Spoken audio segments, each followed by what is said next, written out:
আসসালামু আলাইকুম ওয়া রাহমাতুল্লাহ। প্রিয় দর্শক, আজকের ভিডিওতে আমি আপনাদেরকে জানাবো ঘুমানোর পূর্বের কিছু আমল সম্পর্কে। মুমিনের প্রতিটি ভালো কাজের ক্ষেত্রে আমল আছে। মহান আল্লাহর আদেশ নিষেধ অনুযায়ী চলাই মুমিনের জীবনের একমাত্র সম্বল। জীবনের শুরু থেকে শেষ পর্যন্ত প্রতিটি কাজ মহান আল্লাহর সন্তুষ্টির জন্য করা হয়, তবে তাই ইবাদত হবে। মহান আল্লাহ মানুষকে তার ইবাদতের জন্যই সৃষ্টি করেছেন। তাই আজকের ভিডিওতে আমি আপনাদেরকে জানাবো ঘুমানোর পূর্বের কিছু আমল সম্পর্কে, যে আমলগুলো করে আপনি অধিক সওয়াব অর্জন করতে পারবেন। তাই আপনাদের কাছে আমার একটি অনুরোধ, ধৈর্য সহকারে ভিডিওটি শেষ পর্যন্ত দেখুন, তাহলেই আপনি আমলগুলোর সম্পর্কে জানতে পারবেন, আমলগুলো করার ফজিলত সম্পর্কে জানতে পারবেন। তাহলে চলুন শুরু করা যাক। দর্শক, আজকের ভিডিওতে ঘুমানোর পূর্বের ছোট্ট এবং সহজ 13টি আমল রেখেছি। এই 13টি আমল অনেক ছোট্ট এবং সহজ, কিন্তু অনেকেই এই আমলের ফজিলত এবং ঘুমানোর পূর্বের আমলগুলো কোন নিয়মে করতে হয় সেগুলো জানেন না। তো সেই সম্পর্কেই আজকের আলোচনা।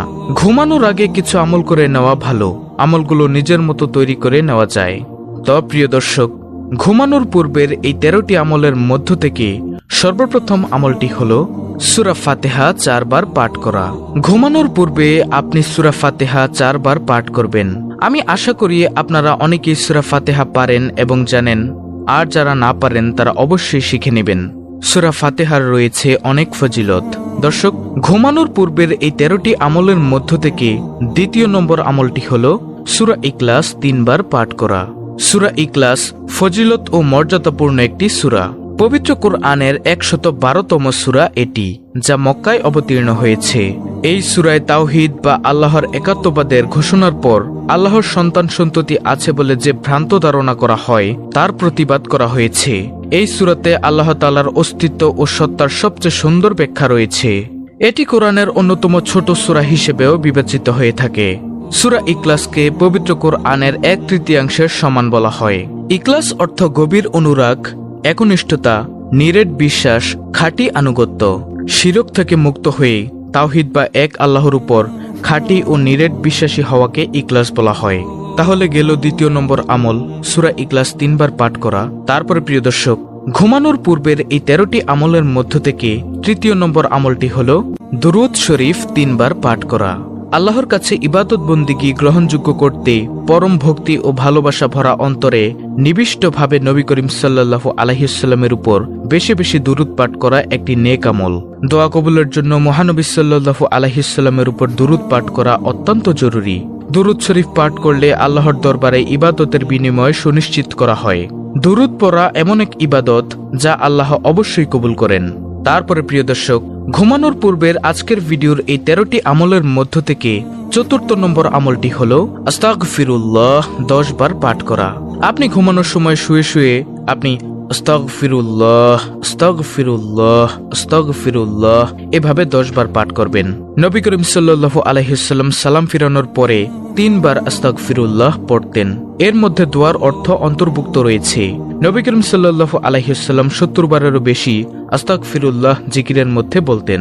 এর মধ্যে আল্লাহর মুখাপেক্ষীর বহিঃপ্রকাশ দেখা যায়। প্রিয় নবী হযরত মুহাম্মদ সাল্লাল্লাহু আলাইহি ওয়াসাল্লাম নিষ্পাপ হওয়া সত্ত্বেও প্রতিদিন তিনি 70 থেকে 100 বার তওবা ও ইস্তেগফার করতেন। রাসূলুল্লাহ সাল্লাল্লাহু আলাইহি ওয়াসাল্লাম বলেন, যে ব্যক্তি দৃঢ় বিশ্বাসের সাথে এই দোয়া পাঠ করবে, দিনে পাঠ করে রাতে মারা গেলে কিংবা রাতে পাঠ করে দিনে মারা গেলে সে জান্নাতি হবে। সুবহানাল্লাহ।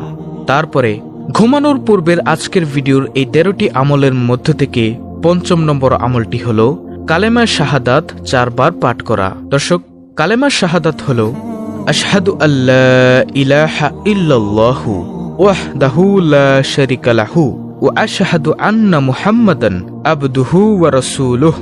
এটা আপনি 4 বার পাঠ করবেন। দর্শক, এখন আপনি বলতে পারেন যে ঘুমানোর সময় এগুলো পাঠ করলে আমার কি লাভ হবে?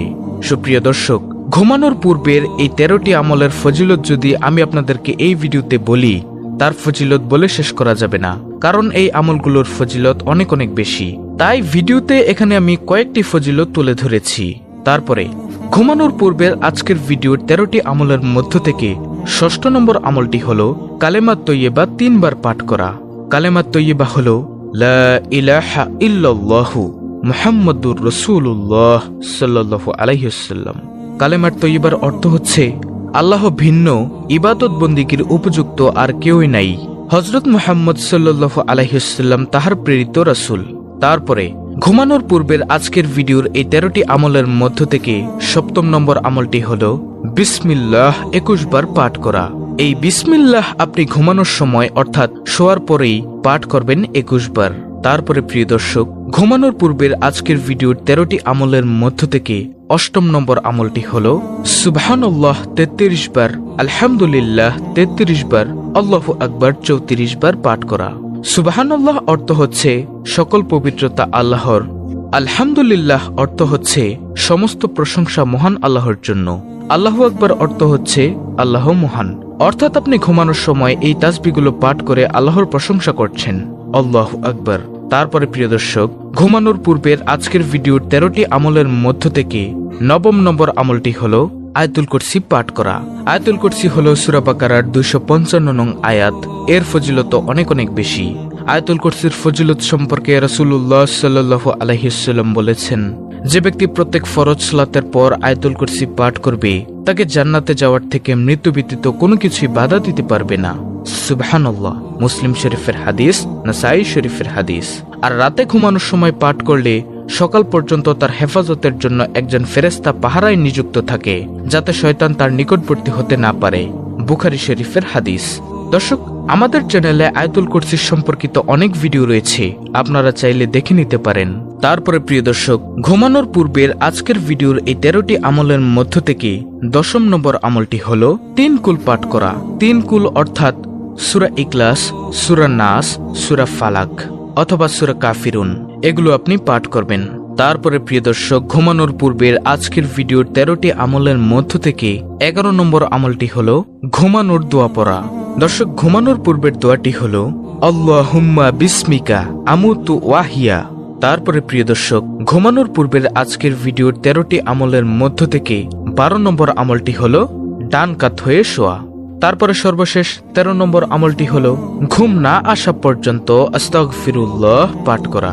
এছাড়াও প্রিয় দর্শক, আপনি আরো অনেক আমল করতে পারেন ঘুমানোর পূর্বে।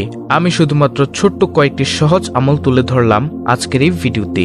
উদাহরণ হিসেবে বলা যায়, ঘুমানোর আগে পড়া যেতে পারে সূরা ফাতিহা, দুরুদ শরীফ, আয়াতুল কুরসি, সূরা ইখলাস, সূরা ফালাক, সূরা কাফিরুন, সূরা নাস, সূরা বাকারার শেষ 2 আয়াত, সূরা হাশরের শেষ আয়াত, সূরা তওবার শেষ 2 আয়াত, সূরা আল ইমরানের শেষ 10 আয়াত, সূরা মুলক ইত্যাদি। এর বাইরেও যদি আপনি আরো আমল করে থাকেন তাহলে সেটা আপনার জন্য অধিক কল্যাণ ও সওয়াব বয়ে আনবে। তো প্রিয় দর্শক, এই ছিল আমাদের আজকের ভিডিও। অত্যন্ত গুরুত্বপূর্ণ একটি ভিডিও, ফজিলতপূর্ণ একটি ভিডিও। ভিডিওটি ভালো লাগলে অবশ্যই চ্যানেলটিকে সাবস্ক্রাইব করে বেল বাটন অল বাজিয়ে দিবেন। ভিডিওটিতে একটি লাইক দিবেন এবং কমেন্টে আমিন লিখবেন এবং অন্য মুসলিম ভাই বোনদের কাছে ভিডিওটি শেয়ার করে দিবেন, যেন তারাও দেখে শিখে আমলটি করতে পারে। আল্লাহ রাব্বুল আলামিন আমাদের সকলকে ঘুমানোর পূর্বের এই আমলগুলো সহিহ শুদ্ধভাবে করার তৌফিক দান করুন। আমিন।